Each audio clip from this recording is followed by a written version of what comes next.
Mi padre me negó su brazo 20 minutos antes de que comenzara mi boda, pero lo que hizo después convirtió aquella humillación en el error más costoso de su vida. Yo ya llevaba el vestido puesto cuando entró en la habitación sin mirarme a los ojos.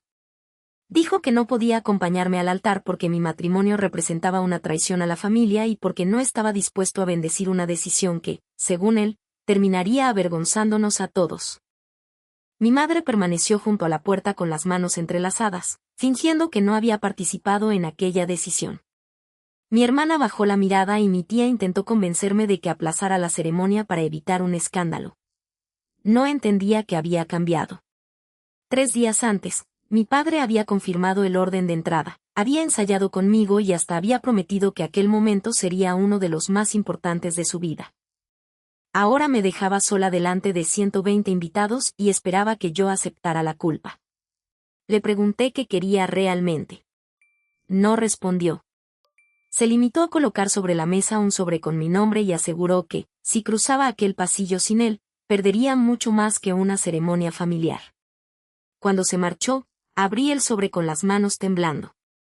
Dentro había una copia de un documento que yo nunca había firmado y una fotografía tomada la noche anterior.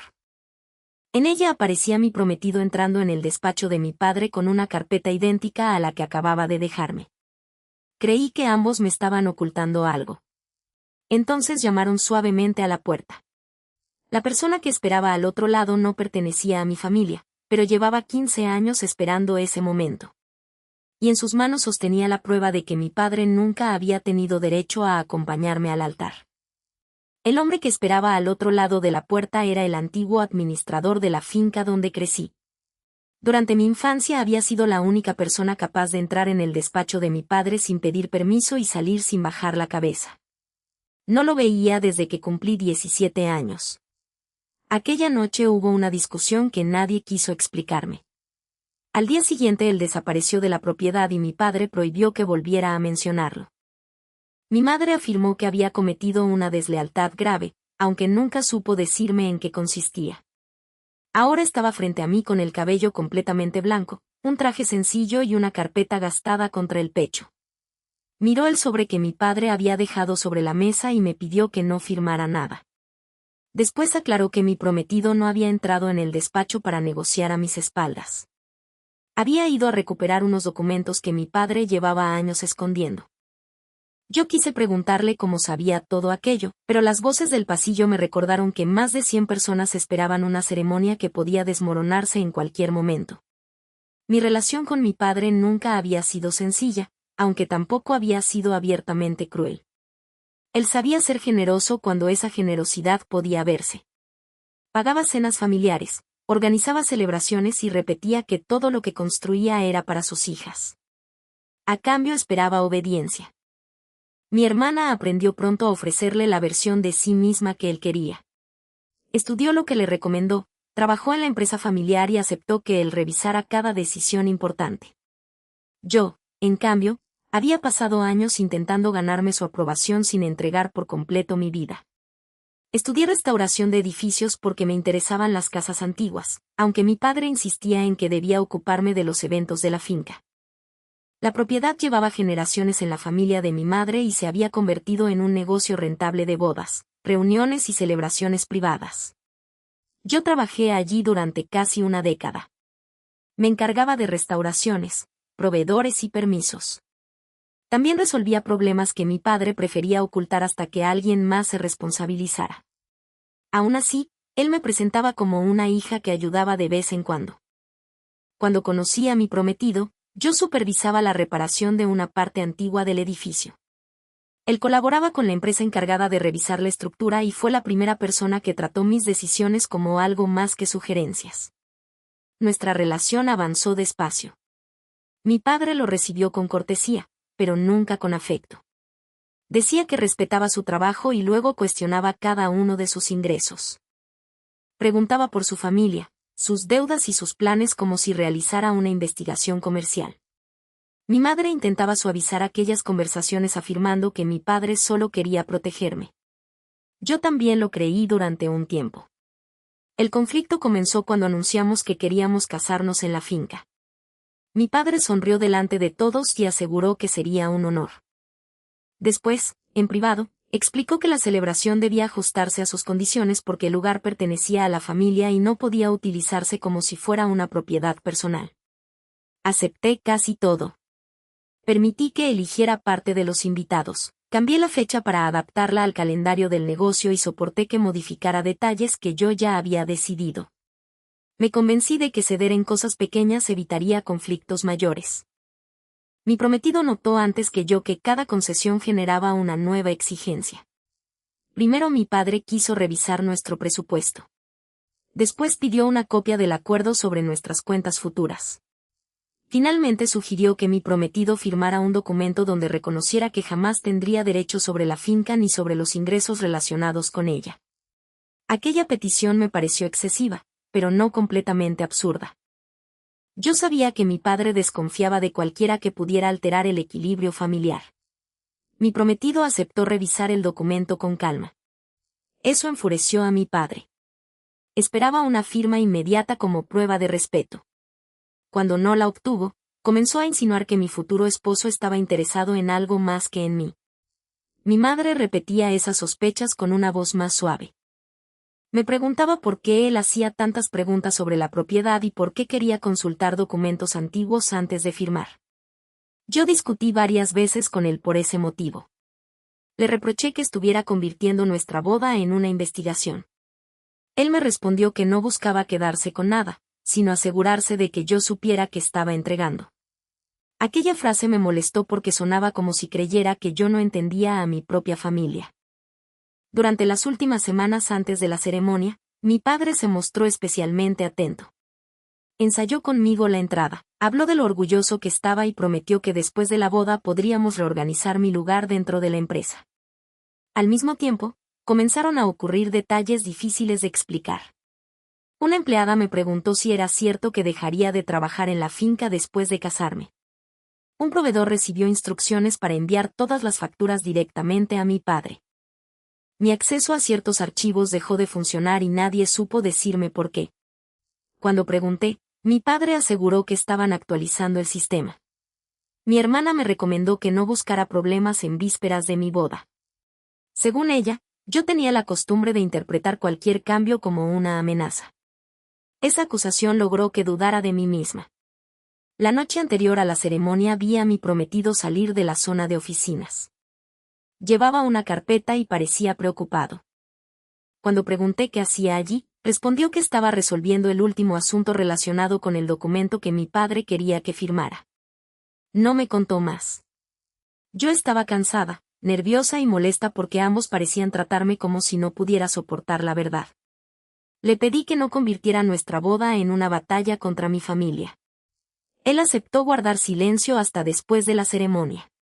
Horas más tarde, alguien tomó la fotografía donde aparecía entrando en el despacho de mi padre.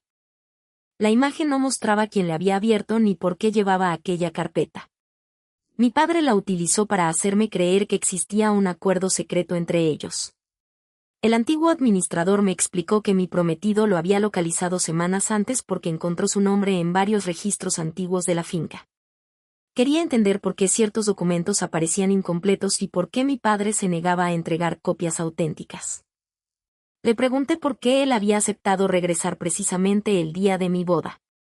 Bajó la mirada hacia la carpeta y respondió que había prometido esperar hasta que yo estuviera preparada para salir de aquella familia sin depender de su aprobación.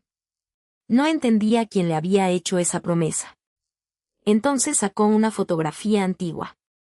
En ella aparecía mi madre sosteniéndome cuando yo era un bebé.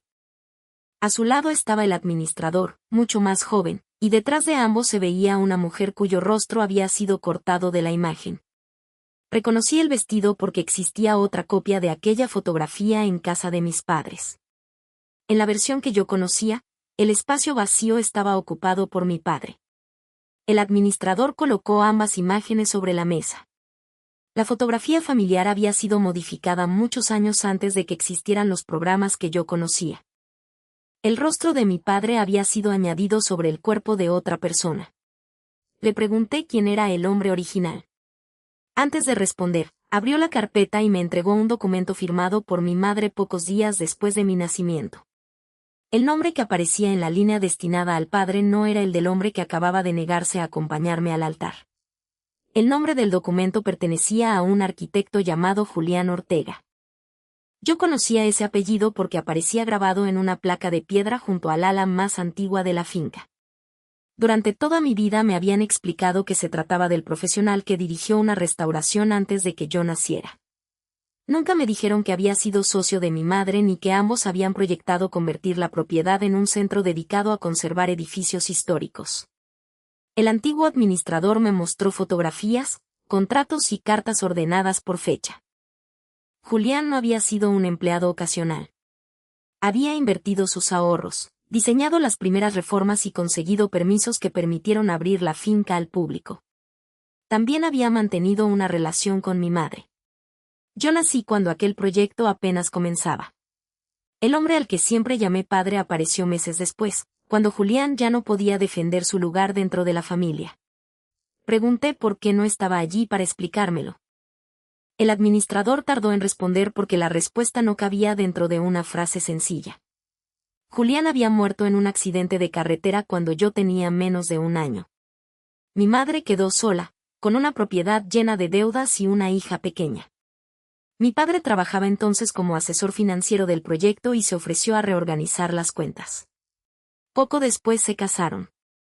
La versión oficial convirtió a Julián en un arquitecto externo y a mi padre en el hombre que había salvado la finca.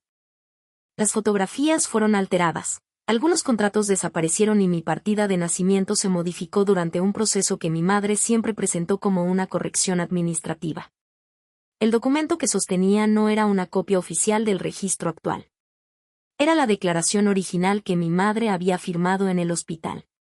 El administrador la conservó porque Julián le había pedido que protegiera todo lo relacionado conmigo si alguna vez ocurría algo. Aquella era la promesa que había mencionado.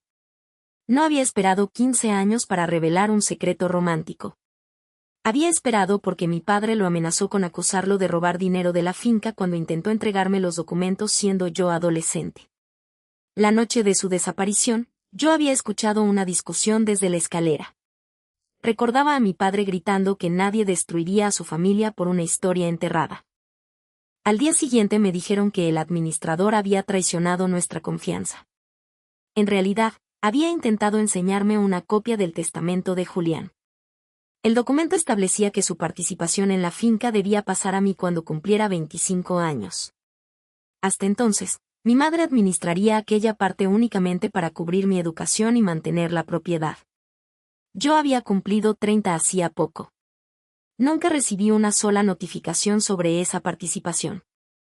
Mi prometido comenzó a sospechar cuando revisó los planos antiguos durante la restauración. Muchos llevaban la firma de Julián y una anotación donde se mencionaba un porcentaje de propiedad vinculado a la inversión inicial. Al preguntar por los documentos, mi padre dijo que todo había quedado resuelto antes de mi nacimiento. Sin embargo, semanas después presentó el acuerdo que exigía a mi prometido renunciar a cualquier derecho relacionado con la finca. El texto no se limitaba a proteger la propiedad familiar. Incluía una cláusula donde yo reconocía que trabajaba allí por voluntad de mis padres y que jamás había tenido participación económica. Si mi prometido firmaba, su documento podía utilizarse como respaldo de aquella versión. Si yo firmaba junto a él, renunciaba sin saberlo a cualquier reclamación futura. Comprendí entonces por qué mi padre había insistido tanto en que aceptáramos sin consultar a nadie. También entendí por qué mi acceso a los archivos había desaparecido y por qué los proveedores habían comenzado a tratarme como si estuviera a punto de marcharme. Mi padre no estaba preparando mi boda. Estaba preparando mi salida de la finca antes de que yo descubriera que una parte me pertenecía. La fotografía de mi prometido entrando en el despacho tenía otra explicación. El administrador había accedido a reunirse con él la noche anterior y ambos intentaron recuperar una caja con documentos que había permanecido oculta detrás de un panel de madera. Mi prometido no quiso contarme nada porque temía arruinar la ceremonia con una acusación que todavía no podía probar. Su silencio me había dolido, pero no era una traición. Era un error nacido de la intención de protegerme. Yo también había cometido el error de exigirle que dejara de investigar justo cuando más necesitaba escuchar. El sobre dejado por mi padre contenía una copia incompleta del acuerdo y la fotografía tomada por una cámara interior. Quería que yo creyera que mi prometido había negociado algo a mis espaldas. Si lograba provocar una discusión entre nosotros, podía presentarse como el único hombre dispuesto a protegerme. Después me ofrecería su brazo a cambio de mi firma. Su negativa a acompañarme al altar no era un gesto moral. Era una negociación calculada 20 minutos antes de la ceremonia. Miré el vestido, las flores y el reflejo de una mujer que había organizado cada detalle mientras otros decidían qué parte de su vida podían quitarle. Durante unos segundos pensé en cancelar la boda. No quería caminar hacia mi prometido sin preguntarle por qué había ocultado todo. Tampoco quería convertir el momento más importante de nuestra relación en una respuesta contra mi padre. El administrador me pidió que diferenciara entre casarme por amor y continuar la ceremonia por orgullo. Añadió que todavía podía detenerlo todo, hablar con mi prometido y decidir sin permitir que nadie utilizara el tiempo en mi contra. Seguí ese consejo. Mi prometido entró por una puerta lateral y me explicó la investigación completa. Reconoció que se había equivocado al no confiar en que yo podía afrontar la verdad antes de la boda. También dijo que aceptaría cualquier decisión, incluso aplazar la ceremonia, porque no quería que nuestro matrimonio comenzara con otra presión. Le pregunté si había encontrado la caja. No la encontraron. El panel estaba vacío cuando llegaron. Alguien había retirado los documentos pocas horas antes. El administrador todavía conservaba copias del testamento, contratos iniciales y cartas de Julián, pero faltaban los registros financieros capaces de demostrar cuánto dinero había producido mi participación durante 30 años. Sin esas cuentas, podía reclamar mi lugar dentro de la propiedad, aunque sería mucho más difícil demostrar lo que mi padre había administrado en mi nombre. Entonces recordé algo que parecía insignificante. Una semana antes, mi hermana había entrado en la oficina antigua buscando fotografías para preparar una sorpresa de boda. Llevaba una caja de madera cuando salió y aseguró que contenía adornos familiares. Yo había visto aquella caja muchas veces. Era la misma que el administrador describía. Llamé a mi hermana y le pedí que viniera a la habitación. Llegó nerviosa, todavía sosteniendo el teléfono con ambas manos. Al ver al administrador, perdió el color del rostro. No negó haber retirado la caja. Explicó que nuestro padre le pidió trasladarla a un lugar seguro porque mi prometido estaba intentando robar documentos. Según ella, no conocía el contenido y solo quería evitar un escándalo. Le pedí que dijera dónde estaba. Antes de responder, miró a nuestra madre. Ese gesto reveló que la decisión no había sido únicamente de mi padre. Mi madre había guardado silencio durante toda la conversación. Cuando comprendió que todos esperábamos una respuesta, admitió que conocía el testamento de Julián y que había administrado mi participación junto con su esposo. Aseguró que pretendían entregármela cuando demostrara suficiente madurez para no poner en riesgo la finca. Yo llevaba 10 años trabajando allí, había dirigido restauraciones y había resuelto problemas que ellos ni siquiera comprendían. Aún así, nunca había sido suficientemente madura para conocer lo que me pertenecía. Mi madre añadió que mi prometido había acelerado una situación que debía manejarse dentro de la familia. Luego me pidió que saliera, me casara y permitiera que mi padre me acompañara para evitar rumores. Después de la celebración, todos podríamos hablar con calma. Esa propuesta me mostró que todavía creían tener el control. Querían utilizar mi boda como prueba pública de una familia unida mientras escondían los documentos que demostraban lo contrario. Le respondí que mi padre ya había renunciado a acompañarme y que yo no pensaba suplicarle. Mi madre insistió en que él cambiaría de opinión si yo firmaba el acuerdo. El administrador cerró los ojos como si finalmente hubiera escuchado la confirmación que necesitaba. Mi hermana comenzó a llorar y confesó que la caja no estaba en la casa ni en la oficina. Mi padre la había llevado esa mañana a la finca de un posible comprador. La propiedad llevaba meses en negociaciones secretas. La venta se anunciaría después de mi boda y los documentos de Julián serían destruidos en cuanto yo firmara la renuncia. Antes de que pudiera preguntar cuánto tiempo nos quedaba, escuchamos aplausos al otro lado de la puerta. Mi padre había entrado solo en la ceremonia. Y frente a todos los invitados acababa de anunciar que yo había cancelado la boda porque mi prometido intentó robarle la finca.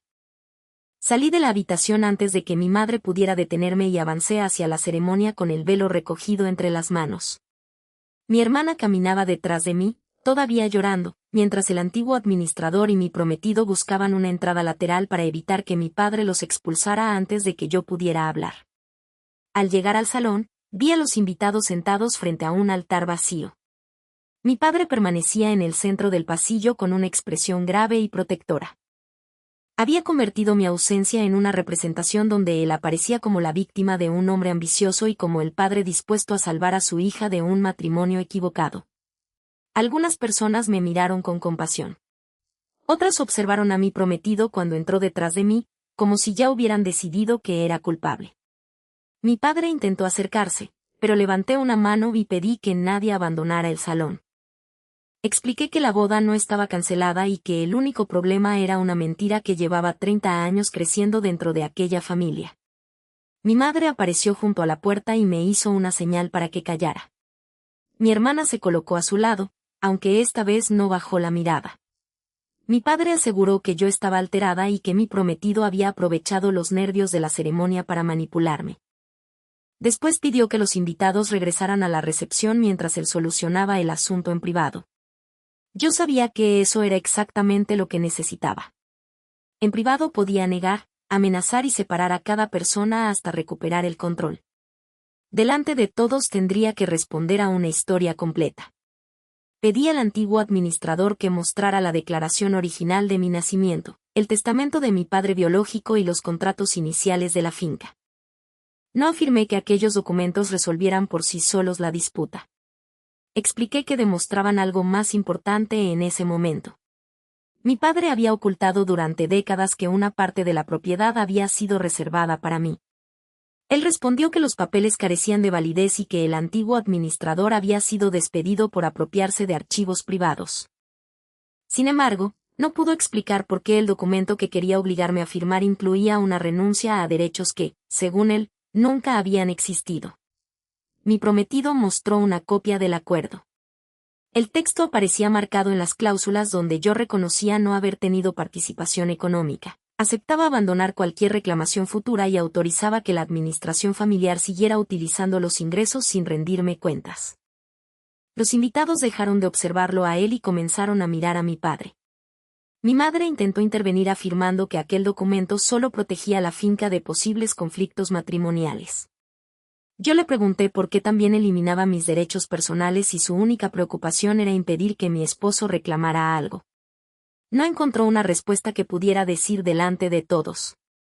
Entonces expliqué la negociación secreta para vender la propiedad. Mencioné al comprador, la caja retirada de la oficina y el plan para anunciar la operación después de que yo firmara. Mi padre aseguró que no existía ninguna venta. Mi hermana lo contradijo. Reconoció que había trasladado la caja por orden suya y que había escuchado conversaciones sobre una oferta. También admitió que mis padres le prometieron una participación mayor si colaboraba y permanecía en silencio hasta después de la boda. Aquella confesión rompió algo entre ellos. Mi padre dejó de fingir preocupación y la acusó de inventar una historia para protegerme. Mi madre avanzó hacia ella con una expresión que yo conocía desde niña, la misma que utilizaba cuando una de nosotras decía algo que podía avergonzar a la familia. Mi hermana no retrocedió. Entregó su teléfono al antiguo administrador y permitió que reprodujera varios mensajes donde mi padre le indicaba cómo retirar la caja, dónde llevarla y que debía responder si yo preguntaba. También había un mensaje de mi madre. En él le recordaba que nuestra seguridad dependía de que yo llegara al altar sin descubrir nada. Por primera vez entendí que la boda no había sido solo una fecha conveniente para obligarme a firmar. Era la cobertura perfecta. Con todos los invitados reunidos, fotografías públicas y una ceremonia celebrada en la finca, mis padres podían demostrar que yo mantenía una relación normal con ellos. Mi matrimonio serviría para explicar mi salida del negocio y cualquier ausencia posterior. Si preguntaba por mi participación, podrían afirmar que había decidido empezar una nueva vida con mi esposo. Si discutía la venta, presentarían el acuerdo como una renuncia voluntaria. Si denunciaba el engaño, utilizarían las imágenes de mi padre acompañándome al altar para sostener que yo había aceptado todo. Por eso su negativa había ocurrido minutos antes de la ceremonia. No quería negarme su brazo para castigarme. Quería venderme la imagen de una familia unida a cambio de mi firma. Le pedí que explicara dónde estaba la caja. Respondió que no conocía ninguna caja y que todos los presentes estaban siendo utilizados para destruir un negocio legítimo. Añadió que la finca había sobrevivido gracias a él y que yo no tenía derecho a ponerla en riesgo por un hombre muerto al que nunca conocí. Aquella frase reveló más de lo que pretendía. Hasta entonces había insistido en que el testamento era falso y que mi padre biológico apenas había participado en el proyecto.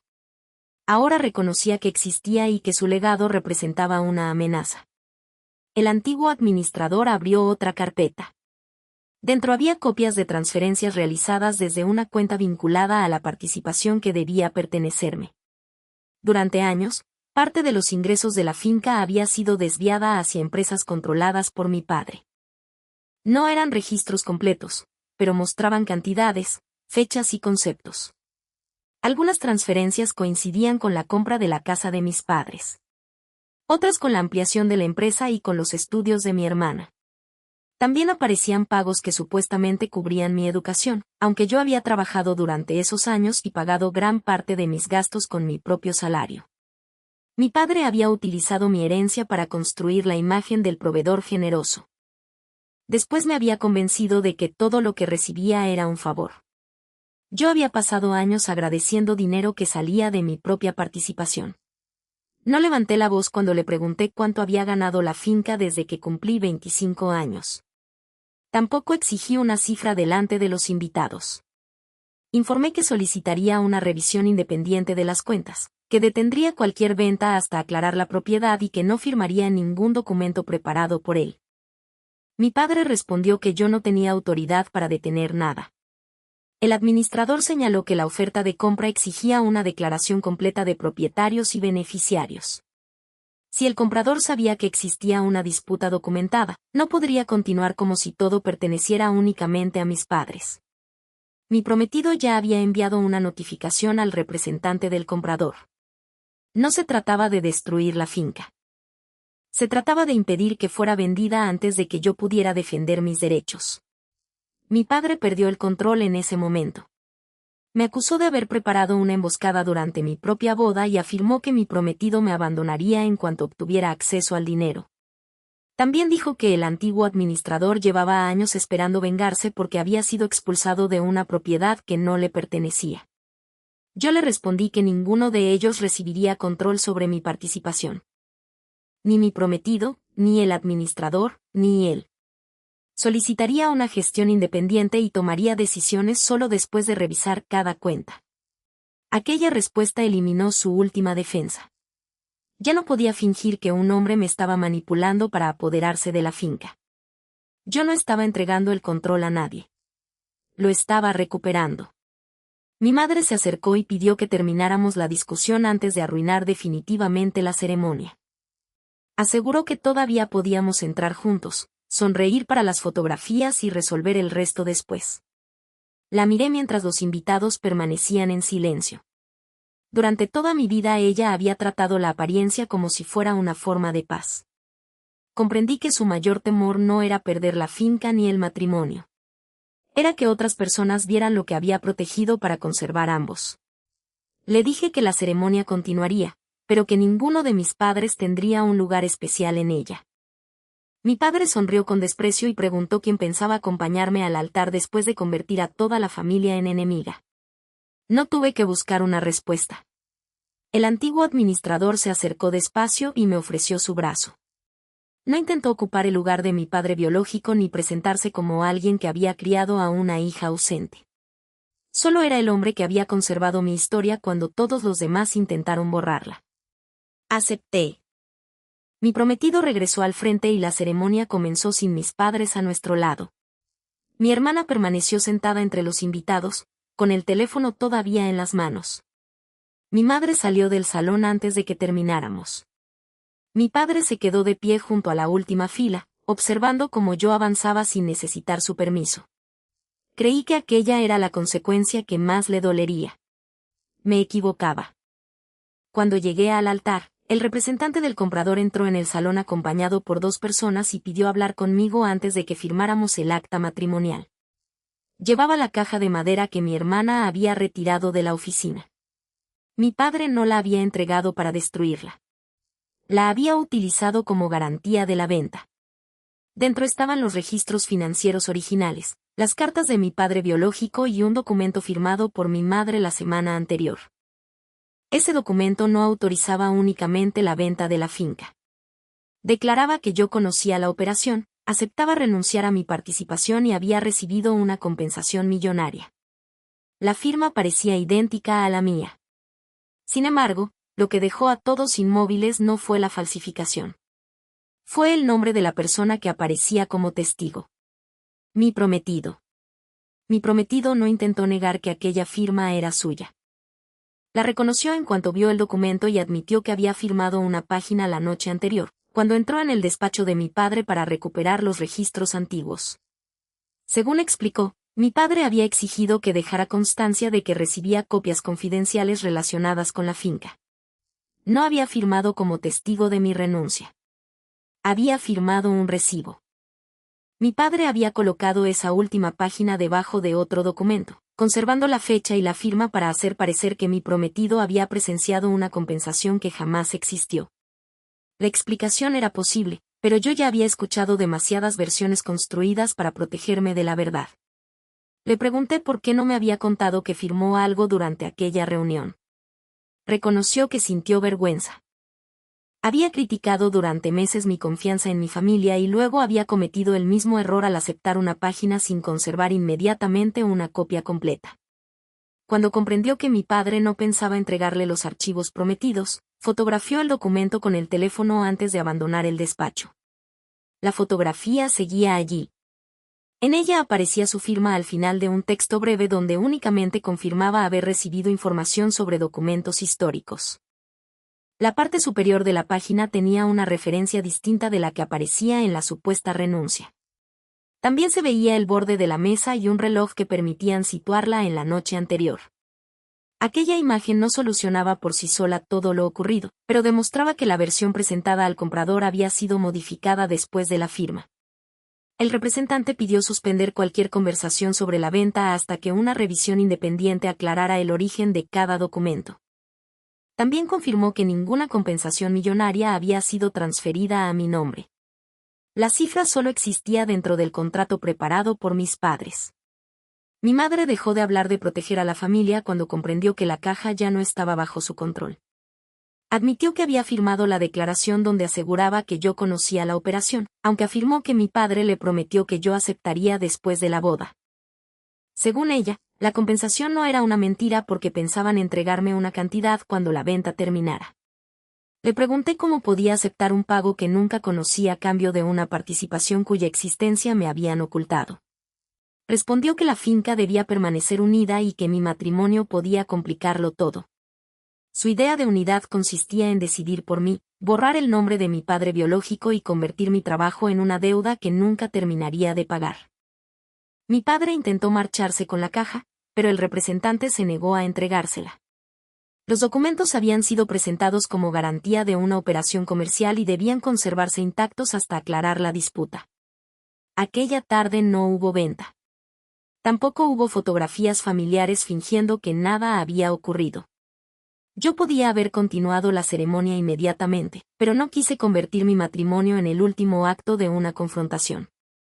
Miré a mi prometido y le dije que todavía deseaba casarme con él, aunque necesitaba hacerlo después de que ambos habláramos sin secretos, sin urgencia y sin permitir que mi padre marcara el ritmo de nuestras decisiones.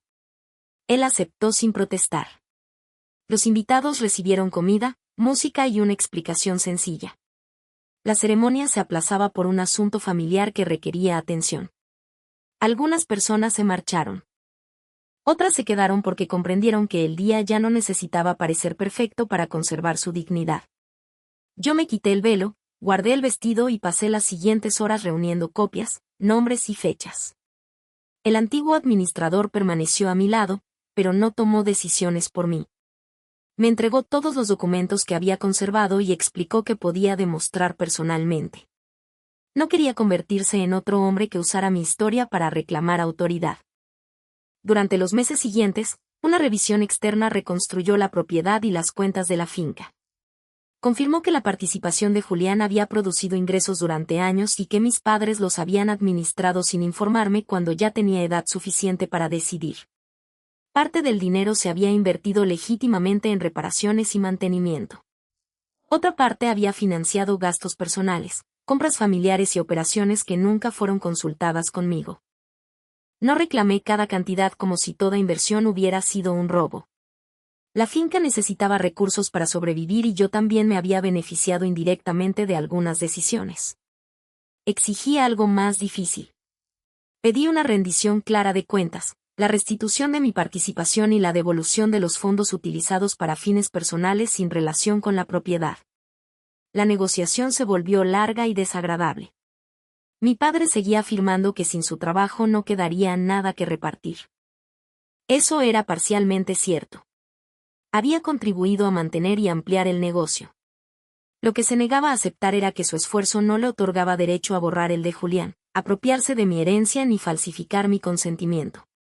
Perdió el control exclusivo de la finca y tuvo que apartarse de la administración financiera. La venta quedó cancelada porque el comprador no quiso continuar después de descubrir las irregularidades. Mi padre culpó a todos menos a sí mismo. Culpó al administrador por guardar documentos, a mi prometido por investigar, a mi hermana por confesar y a mí por defender una participación que, según él, jamás habría sabido gestionar. La finca sobrevivió sin depender de su aprobación. Esa fue la respuesta que ninguna discusión habría conseguido darle. Mi madre tuvo que reconocer por escrito que conocía el origen de mi participación y que había autorizado documentos sin mi consentimiento. Perdió acceso a las cuentas vinculadas a mis ingresos y dejó de representar mis intereses en cualquier asunto de la propiedad. Durante mucho tiempo intentó convencerme de que había actuado por miedo. Yo no dudaba de que sintiera miedo. La diferencia era que había utilizado ese miedo para justificar decisiones que siempre perjudicaban a la persona con menos información. Le dije que no necesitaba odiarla para mantenerla lejos de mis asuntos. Podía comprender sus motivos sin devolverle la confianza. Mi hermana entregó los mensajes, explicó dónde había llevado la caja y renunció al porcentaje adicional que nuestros padres le habían prometido. No quedó libre de consecuencias. Había colaborado porque creía que obedecerle garantizaba seguridad, pero esa seguridad dependía de que yo permaneciera engañada. Durante varios meses apenas hablamos. Después comenzó a trabajar fuera de la finca por primera vez en su vida. La distancia de nuestros padres la obligó a tomar decisiones propias, algo que al principio vivió como un castigo y más tarde como una oportunidad. Nuestra relación no regresó a la cercanía anterior. Se volvió más honesta. El antiguo administrador recibió una disculpa formal por las acusaciones que provocaron su salida. También recuperó documentos y pagos pendientes relacionados con su trabajo de aquellos años. No aceptó regresar como administrador. Dijo que había protegido la verdad para que yo pudiera elegir, no para volver a vivir dentro del conflicto que casi destruyó su vida. Aún así, siguió formando parte de la mía. Mi prometido y yo atravesamos conversaciones incómodas. Él tuvo que reconocer que ocultar información para protegerme repetía, en una escala distinta, el comportamiento que tanto criticaba en mi familia. Yo admití que había rechazado sus preguntas porque temía descubrir que la aprobación de mi padre dependía de mi obediencia.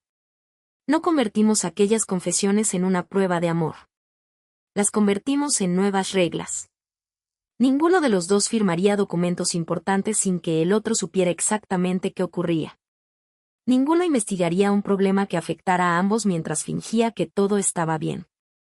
Protegernos significaría compartir la verdad, no decidir quién era suficientemente fuerte para soportarla. Nos casamos 6 meses después en el jardín restaurado por Julián. La ceremonia fue más pequeña y no se celebró como una demostración contra mis padres.